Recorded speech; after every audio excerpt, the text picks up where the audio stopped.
The cosmology outlined by the Bible is clearly a geocentric, fixed and motionless, flat Earth. Genesis chapter 1 begins by telling us, quote, "In the beginning God created the heaven and earth, and the earth was without form and void, and darkness was upon the face of the deep, and the Spirit of God moved upon the face of the waters." In other words, the original and primordial substance of the early universe was not space, but rather water. Next, God said, "Let there be a firmament in the midst of the waters, and let it divide the waters from the waters." And God made the firmament, and divided the waters which were under the firmament from the waters which were above the firmament. So before creating the sun, moon, stars, or even the dry land of the earth, God divided the waters of the great deep in a vertical fashion, leaving an empty living space between the waters above and below. Then God said, "Let the waters under the heaven be gathered together unto one place, and let the dry land appear." And it was so.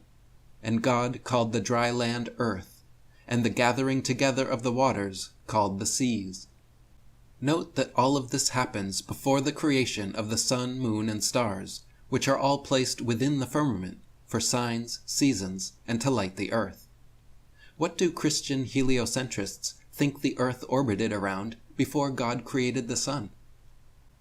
Isaiah 40:22 further confirms this cosmology, stating, "He sits enthroned above the circle of the earth, and its people are like grasshoppers. He stretches out the heavens like a canopy, and spreads them out like a tent to live in." Earth is described as a circle, and not a sphere. The original Hebrew word used is kug, which means round or circle, in contrast to the word dur or kadur, which means sphere, globe, or ball. Earlier in Isaiah 22:18, the word kadur was actually used when God said, "He will surely violently turn and toss thee like a ball."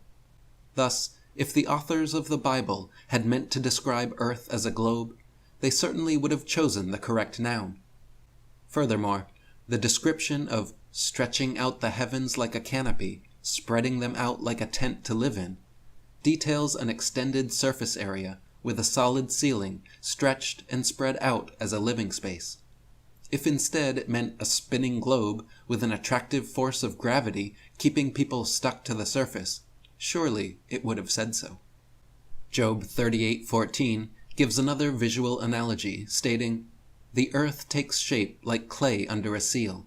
Its features stand out like those of a garment." When a lump of clay is pressed under a seal and takes shape, it turns a featureless blob into a defined, textured area, spreading and stretching it out into a planar surface with raised edges. Seeing that Antarctica boasts the highest average land elevation on Earth, at a shocking 8,200 feet above sea level, this description fits perfectly with the flat Earth model, which holds that Antarctica is a southern perimeter and not a single continent. If a gigantic celestial seal was pressed down onto the clay of an early Earth, an expanse of mountains, plains, and valleys with a raised circular perimeter is exactly what you would expect to see. How could a lump of clay remain in spherical form after being pressed under a seal? Christian globe apologists will often point to earlier in Job 26:7 and claim this verse denotes the earth as a sphere suspended in space. Job 26:7 reads, "He stretched out the north over the empty place, and hangeth the earth upon nothing." Firstly, nowhere in this verse is earth described as spherical, and it is simply assumed by globe defenders that the empty place mentioned must be so-called outer space. Even biblical scholar Dr. Adam Clarke, who was himself a heliocentrist, refutes this interpretation in his commentary, stating that the literal translation is "on the hollow or empty waste," quoting the Chaldean version, which says, "He layeth the earth upon the waters, with nothing sustaining it." Therefore, the verse doesn't depict a globe being hung in empty space, but rather an expanse being laid out upon the waters, which were empty or waste, with nothing visible before dry land appeared, just as previously described in Genesis and several other similar passages. Isaiah 44:24 further confirms the earth being a spread-out expanse and not a globular ball, stating, "I am the Lord, who made all things, who alone stretched out the heavens, who spread out the earth by myself." Similarly, Job 38:4 asks, "Where were you when I laid the earth's foundation? Tell me, if you understand. Who marked off its dimensions? Surely you know. Who stretched a measuring line across it?" A spread-out earth with a measuring line stretched across it clearly describes a level plane and not a globe. Likewise, Psalm 143:10 in the King James Version reads, "May your good spirit lead me on level ground." And in the New International Version reads, "Thy spirit is good. Lead me into the land of uprightness." On a globe there is no truly level ground, nor is anyone truly upright, as globe indoctrination insists everyone is stuck 360 degrees around a spinning ball. The only way for people to be standing upright on level ground is upon the face of a flat plane earth. The very term flat earth is even used to describe the world in the 1537 Matthew's Bible. 2 Samuel 11:11 reads, "And Vrius said unto David, The ark, Israel, and Luda dwell in pavilions, and my Lord and the servants of my Lord lie in tents upon the flat earth." There are also many events said to have taken place in the Bible which could never happen on a globe and require a level plane earth to be possible. For example, Job 28:24 states, "For he looks to the ends of the earth and sees everything under the heavens."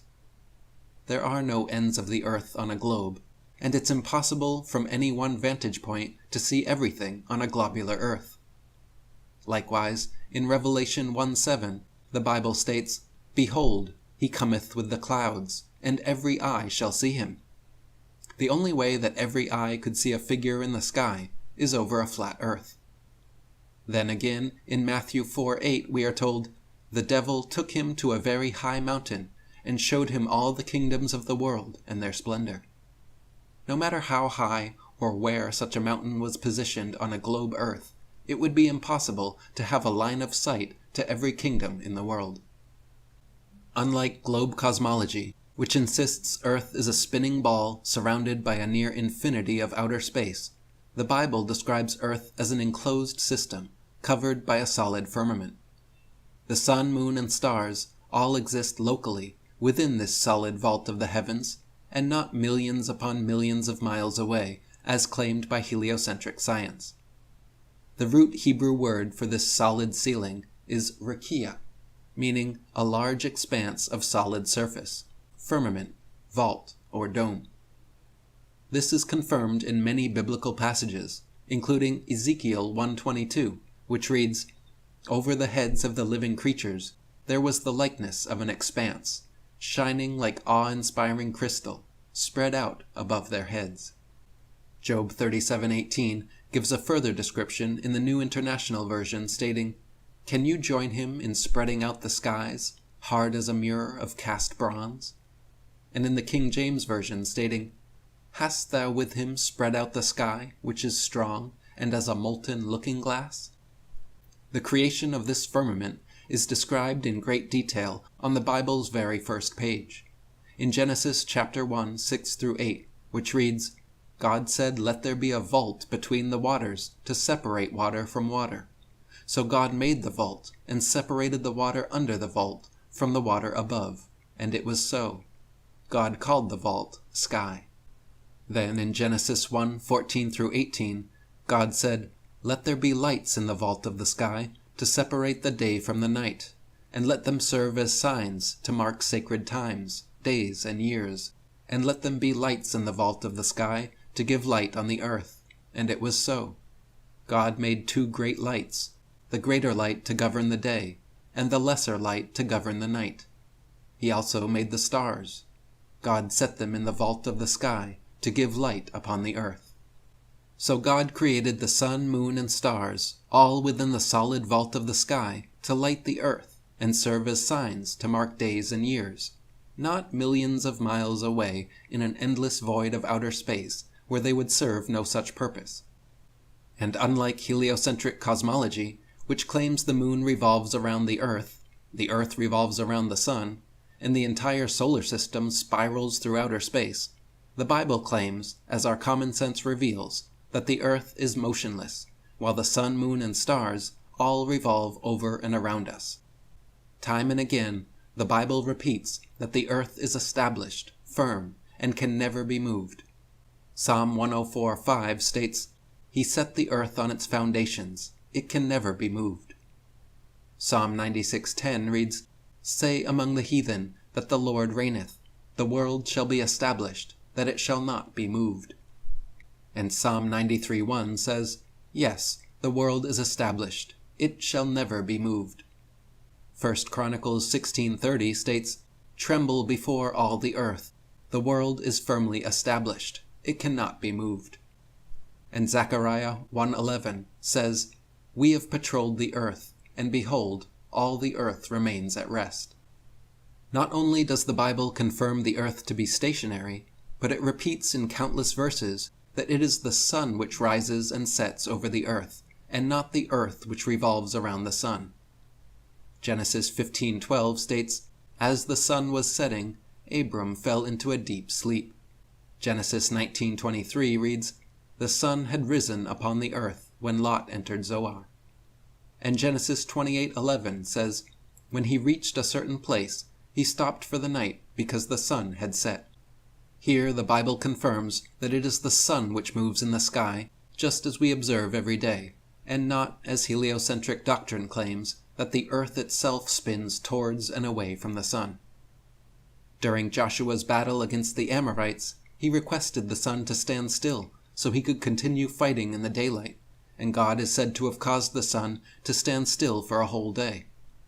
Joshua 10:12 reads, "Then spake Joshua to the Lord in the day when the Lord delivered up the Amorites before the children of Israel. And he said in the sigh of Israel, Sun, stand thou still upon Gibeon, and thou, moon, in the valley of Ajalon. And the sun stood still, and the moon stayed, until the people had avenged themselves upon their enemies." Similarly, in Isaiah, the sun is said to have reversed direction and returned 10 degrees. Isaiah 38:8 says, "Behold, I will bring again the shadow of the degrees, which is gone down in the sundial of Ahaz, 10 degrees backward. So the sun returned 10 degrees, by which degrees it was gone down." Thus, the Bible describes the world to be exactly as common sense and geocentric flat earth cosmology claims, a stationary, level plane with the sun, moon, and stars revolving around us overhead. One final verse that testifies to the firmament, the ends of the earth, and the movement of the sun in a circuit is the beginning of Psalm 19, which reads, "The heavens declare the glory of God, and the firmament showeth his handiwork. Through all the earth, and their words to the end of the world. In them hath he set a tabernacle for the sun, which is as a bridegroom coming out of his chamber, and rejoiceth as a strong man to run a race. His going forth is from the end of the heaven, and his circuit unto the ends of it, and there is nothing hid from the heat thereof." This verse is notably featured on the gravestone of NASA's original head director, Wernher von Braun. Of all the possible things one could have engraved on their tombstone, why would the head of NASA, an organization devoted to the concept of outer space travel, choose a Bible verse that describes a firmament covering the earth? Could it be because he knew the lie of heliocentric cosmology, and his conscience wanted to be clear by leaving such a hint behind as a final testament? Regardless, the Bible is clear in its descriptions of the earth, which Christian heliocentrists should deeply consider before being deluded by globe indoctrination. Nowhere in the Bible is Earth described as a spinning ball shooting through a vacuum of near-infinite space. Instead, it is confirmed time and again to be as geocentric cosmology has always claimed, a level, stationary plane with the sun, moon, and stars orbiting above and around.